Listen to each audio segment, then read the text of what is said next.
Welcome to the Global Arctic Indigenous Dialogue put together by the Mission Council on Global Arctic Indigenous Dialogue. I am Doddamark Lemeha, Anne Pierre Anne Birkha Gunbritt Retter. I work in the Sami Council, and I'm also a member of the Mission Council of Indigenous Dialogues.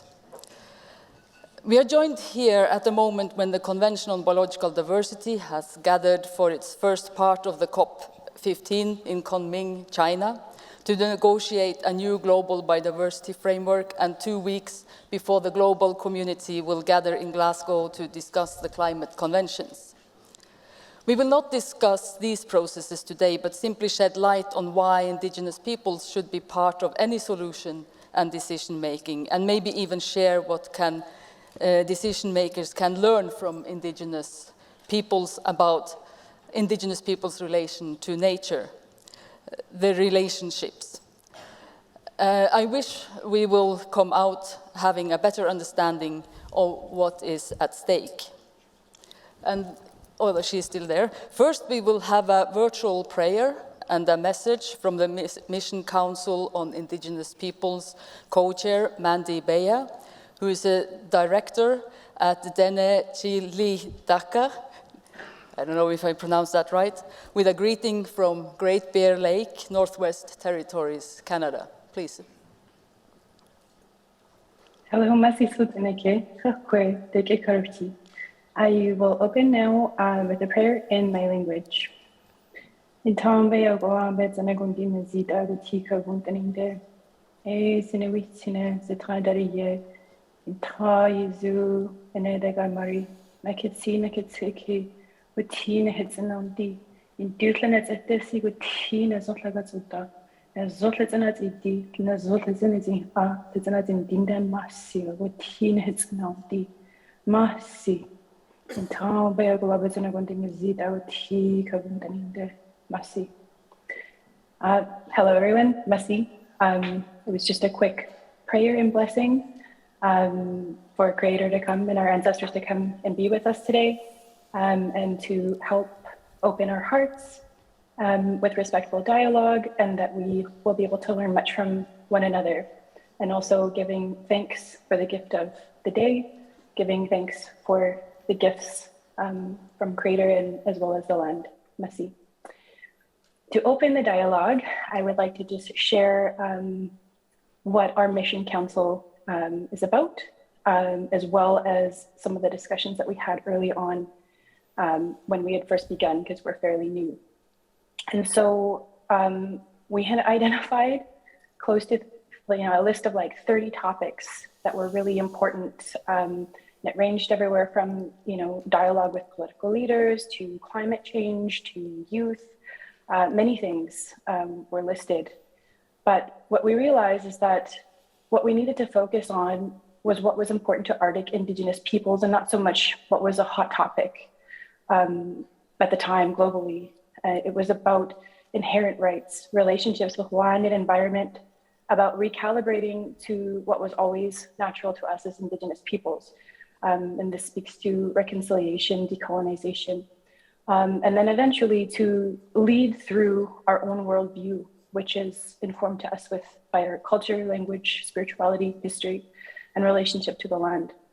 And when we focus on or frame our discussions around our story and who we are as Arctic Indigenous peoples, everything else sort of falls into that clarity. And we see that everything is interconnected.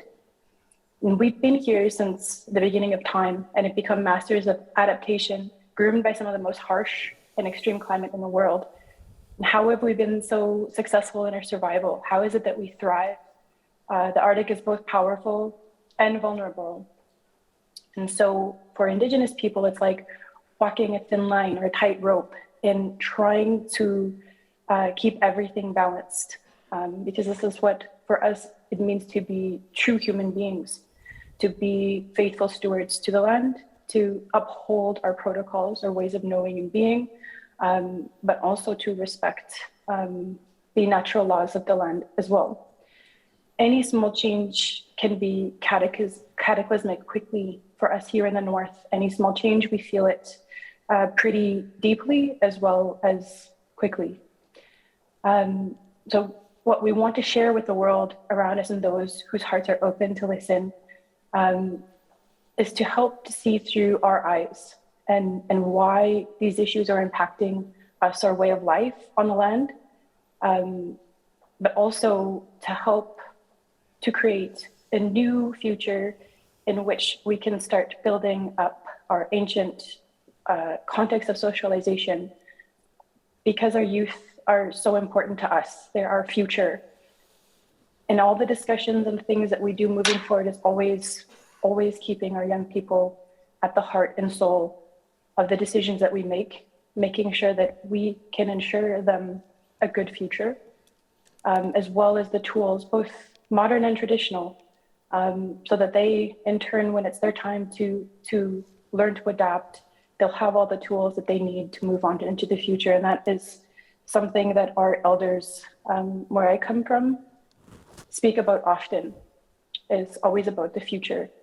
And so I'm very honored to be here and to open up this Mission Council for this breakout session. Merci, Cho, thank you. Thank you, Mandy. Inspired by Mandy's words here, the next part will be a dialogue with the 3 Indigenous leaders. With us here today, we have a panel with Catharyn Andersen from Nunatsiavut in Labrador or Newfoundland, Canada. And nearest to me, Tamahi Walker from Aomihia in New Zealand, who is actually studying fisheries here in Iceland, and that's what brought her here so far from her homeland, and Oskal from Sápmi, the Norwegian side. Peter Seligmann, who you already heard earlier here, will provide some concluding remarks after the dialogue. So to the first round, Ti Jiao, you are from the global south, and among us, the one that are furthest away from home. Maybe you could start by sharing an introduction to where you come from and your relationship to your land and the ocean. Tēnā tātou katoa, ko Hukurangi te maunga, tōku maunga, ko Waiapu tōku awa, ko Ngāti Porou tōku iwi, ko Te Aomihia Walker taku ingoa. Hello everyone, Hukurangi is my mountain, Waiapu is my river, Ngāti Porou is my tribe. My name is Te Aomihia Walker. I'm of Indigenous Māori descent from Aotearoa, New Zealand, as Gunbrit explained. And in my language, it's very important to note that we introduce ourselves based on our ancestral landscape, heritage, and ancestors. But the language in which we do this, and which I want to emphasize, places us as being lesser than nature, which is a consistent value with many Indigenous people and cultures across the world. So the term there, ko Hukurangi tōku maunga, I'm giving greater dignity to my mountain than to me. And then I use the word taku, ko Te Aomihia Walker taku ingoa, to talk about myself, because I am lesser than this. So we believe that our lands, rivers, and oceans, and our ancestors, we have a reciprocal relationship with them that's underpinned by whakapapa or genealogy. Protection of this relationship is extremely inherent to our identity as Māori people. And so with that comes an ethic to be guardians to care and protect for the mauri or the life force of our environment, while sustainably using resources for the needs of current and future generations. So utilisation of resources is managed within a strict, culturally principled framework. It's when we move into situations where we place humans above nature that we really make poor decisions. And what I'm proud of with my own people is that despite all that's happened to us, the language has remained, and this way of introducing ourselves has remained, and the relationship we have to the environment has remained. So, thank you. Nagamihi Tayao. Thank you. Catharyn, you are next. Nunatsiavut, or Newfoundland and Labrador, is your homeland, a part of Canada being closest to Iceland. Could you also share some of your background with us and your relationship to the Nunatsiavut? Sure, thank you, Gunbrit. Catharyn Andersen, Yuvunga, Inuvunga, Nunatsiavut, Myunguvunga. I am Catharyn. I am an Inuit from Nunatsiavut in northern Labrador. My father is Inuit and from Okak Bay, which is north of Nain. Nain currently is the northernmost community in the province and in Nunatsiavut, which is our Inuit territory.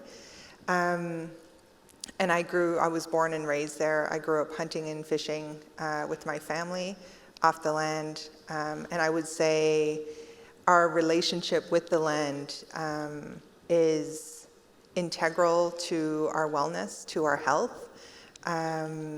It's spiritual.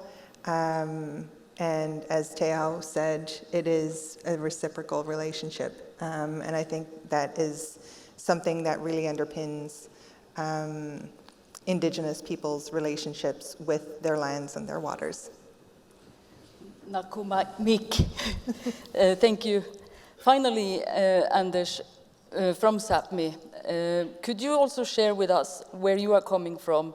And at the same time, as I know, the Sami people and other reindeer nomads have lived on their Arctic lands as long as the people remember. And could you also share about the relationship between human and nature? So could you share with us what's the deal? What's the deal?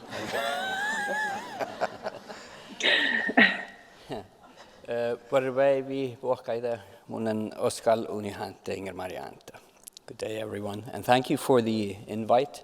It's wonderful to reconnect with the reality of human connections, seeing everyone in the hall. So I will momentarily, I need to address the deal, the best business deal ever made in the Arctic with a millennial perspective. I will come back to that momentarily. But first, a little bit of context, because we as humans have a tendency to see the world not as it is, but as we are. And realizing that most people of the world is not actually reindeer herders, I must say that we reindeer herders maintain a very old tradition, very old cultures across the Arctic, representing really an original Arctic civilization. In that, our entire lives are defined by the reindeer. We follow the reindeer. And of course, our perspective is that we have been in the north very, very long. We were there before the national states, the concept of national states. We were there before corporations. We were even there before researchers started to show up. And also, we did our part in helping the early polar explorers coming onto our land, as is our custom. And later the settlers. And today we still have to keep track of and help some researchers who end up in the high north. And of course we would hope and really demand that this courteous way of greeting those who come should also be practiced by those who are, in fact, newcomers. I think every Indigenous people have stories that many stories that we tell our children, coming from oral traditions. This is sort of our textbooks with wisdom of old. And I figured I would tell you a story from the Sami, because as it goes, at the beginning of time, the Sami people, our people, made an agreement with the reindeer. And this agreement, you could think of it as a type of social contract. And this is the best business deal, speaking to the business people in the audience. This agreement is that the reindeer would provide for us everything we need. Our food, our transportation, our clothing, our shelter, our security. And in return, we will provide for it the pastures, we will take care of it, and most specifically, when we are to kill it, we shall do it swiftly and not like the wolf who tears it apart. This agreement is sacred. This agreement cannot be broken. Because what will happen if it is broken? This is illuminated by some of our other reindeer herders in eastern Siberia, the Evenki. They say, if we have reindeer, we have a culture. If we don't have reindeer, we don't. But you can think about this in a wider context. This relates to how we all think about nature, how we relate to nature. And I want every one of you to reflect on that. How do governments, how do corporations, how do researchers, how do we as single people relate to nature? Kiitos, Anders. Taei, your people live by the sea and has provided what we can call indigenous guardianship of the land and ocean in a sustainable way. Do you recognize this kind of relationship between human and nature that Anders describes, and how is it recognized by the authorities?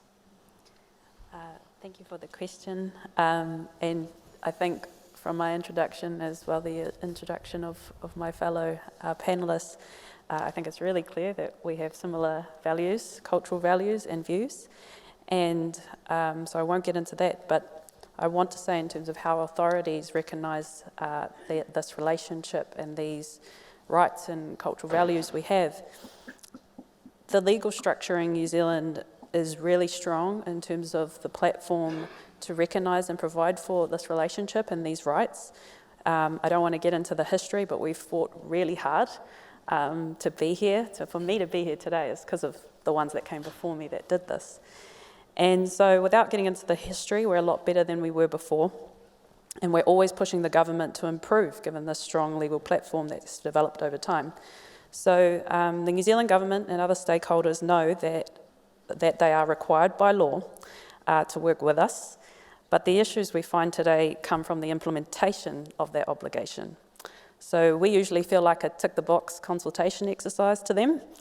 And as well as businesses and researchers who usually come and tell us what they're going to do within the next 5 to 10 years rather than work with us or give us the tools to enable intergenerational sustainable solutions that align with our principles, with Te Tiriti or the treaty, and work within our environmental, social and cultural and economic bottom lines.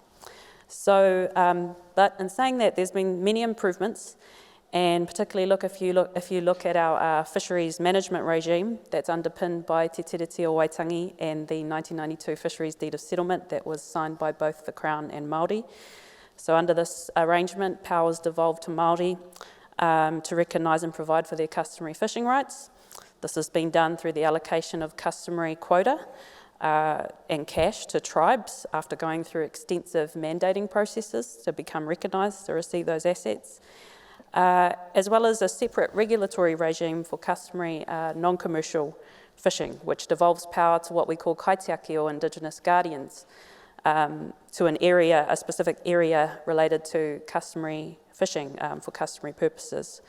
So although the legislation's artificially separated our original customary right to commercial and non-commercial, we're making use of the deal we got. It might not be the best deal, but we're working with what we have and are trying to make sure those rights are complementing each other. So we're not trying to use the quota to then diminish the customary fisheries resources that we have for our customary purposes. And we're trying to work together to make sure that that original customary right is restored. And also I just wanted to emphasise, because I know we're running out of time, but we as a people can't afford to wait for the government sometimes and to sort out how it will work with us.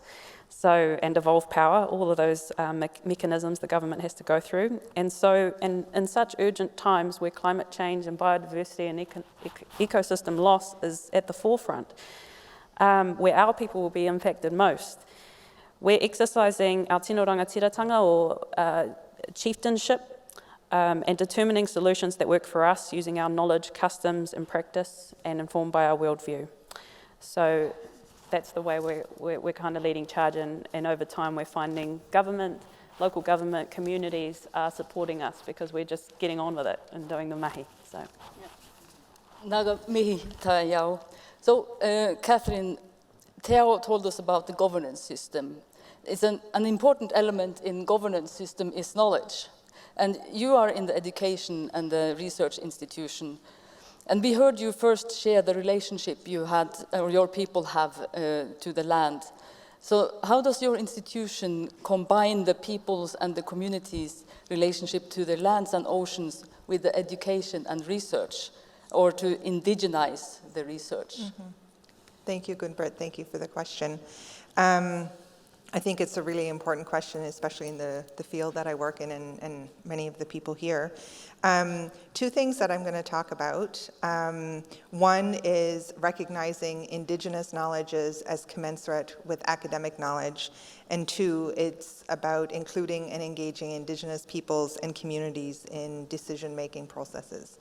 So the first one, about recognizing Indigenous knowledges as commensurate with academic knowledge, the university that I work with, Memorial University of Newfoundland and Labrador, we've recently approved a strategic framework for indigenization. And one of the tenets of that framework is to ensure that as a university, we work towards recognizing Indigenous knowledges as commensurate with academic knowledge. I think one of the key things is remembering that our education systems in Canada are based in Western ways of knowing and being, and that, as we've talked about here, as Indigenous peoples, we have relationships with the lands and the waters and our ancestors, and those things inform our ways of knowing, being, and doing. And I think it's important that as institutions of higher education, we recognize that in the work that we do in our academic programming, but also looking at governance systems. And so that's the next point that I want to make, is that it really is integral to engage Indigenous peoples in the traditional territories in which you're based. So two examples that I'd like to highlight from Memorial. One is our relatively new research impacting Indigenous groups policy. And just very briefly, that policy is about ensuring that researchers within Memorial University engage Indigenous peoples at the concept development stage, so that before research proposals are sent to funding agencies, that and if they involve Indigenous peoples, that the researchers engage with them to ensure that that research is aligned with their needs and priorities. The second example that I just want to quickly mention is our newest academic unit at Memorial is the School of Arctic and Subarctic Studies in Labrador. And their academic council, so their governing body, includes representation from the Indigenous peoples or in the Indigenous groups in Labrador. And that is really key, because the academic council is the body that really makes decisions around academic programming and around anything impacting the academic unit. So I think those two pieces are really key. Yeah. Nakumik, Catharyn. Anders, we have touched upon governance and knowledge. So what about development? What does development mean for you? And this is your short answer question. Oh, is it? Okay.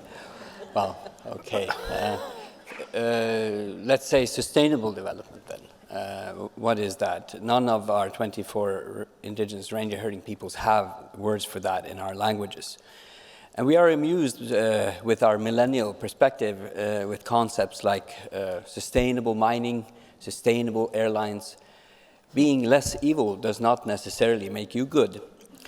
But the Arctic is changing very rapidly, and change means both challenges and opportunities. Our communities, our peoples are often swamped by the negatives, all the difficult challenges, not really in position to exploit opportunities on our own terms. I believe the Icelandic Minister of Finance mentioned this development on our own terms. Well, what does that mean? It means that we have to use our own knowledge to develop our societies, find a path to our future based on our own resources, our own knowledge, our own people, and our own youth.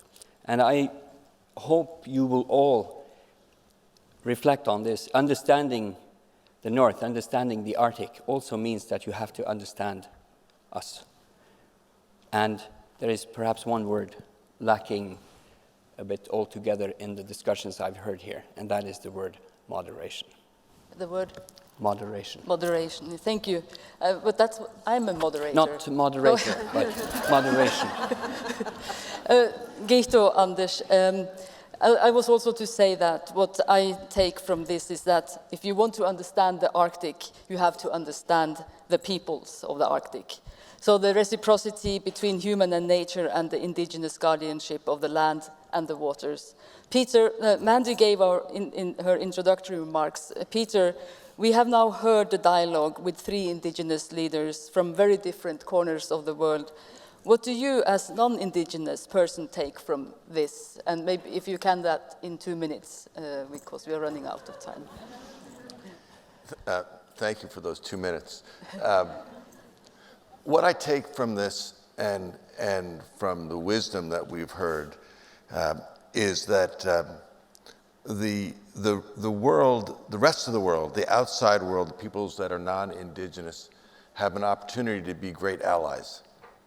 And great allies with indigenous peoples will really yield really important results. And we never have needed the support of indigenous peoples more than we do right now. And what I've seen with so many companies and so many governments is that there are extraordinary barriers to actually listening to the wisdom of indigenous peoples. There are occasional examples of open-hearted, open-minded governments and businesses. Not nearly enough. And so what I know is we're going into the important discussions in Scotland about climate change. What I know when we go into Kunming and the discussions about biodiversity, and the fact that these threats to humanity will be felt by every single person here. They'll be felt by every single person on the planet Earth. And if we do not begin to listen to the wisdom and the stories and the experiences of those people that have somehow taken care of their place for millennia, we are making a grave mistake. And I think that for me, having you be willing to share your story, you're being willing to be open-hearted to so many states that have actually taken your children, taken your territory, destroyed your culture, is an extraordinary demonstration of your humanity. And I think that for us, we need to begin to think about how we listen, because there is a pathway out of the hole that we've gotten ourselves in. We need great leaders to take us there. Wonderful. Thank you very much.